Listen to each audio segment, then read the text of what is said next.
Ahora vamos a ver, ¿cuándo se obtiene una magnitud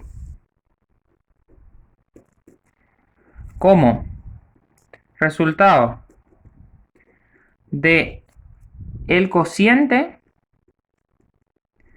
o multiplicación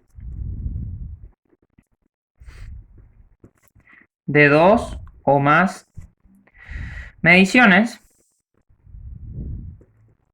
Entonces se suman los errores relativos. Y esto se usa en el caso, por ejemplo, vamos a decir una medición de un cubo. Esto es un ejemplo muy sencillo. Solo para explicar. El cubo tiene una medición A, una medición B y una medición C.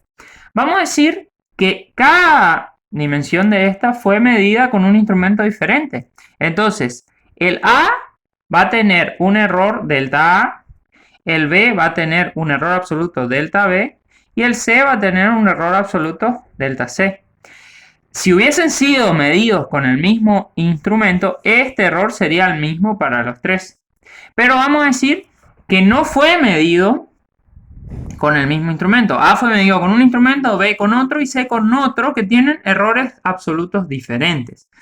Entonces, ¿cómo se procede en este caso? Primer paso, se calcula el valor, la magnitud. ¿Cuál es la magnitud que nos interesa? Por ejemplo, el volumen. Entonces, volumen va a ser A por B por C. Esta es la fórmula de volumen para el cubo. En un caso diferente hubiesen tenido que, si fuera un cilindro, por ejemplo, la fórmula es diferente. En fin. Segundo, ¿qué nos dice el enunciado? Cuando se tiene una magnitud como resultado del cociente o multiplicación de dos o más mediciones, entonces se suman los errores relativos. O sea, que el error relativo es lo que vamos a sumar. No tenemos que sumar los absolutos, sino los relativos. Entonces debemos calcular el relativo de cada uno. Error relativo de A va a ser delta A, el absoluto de A, sobre A.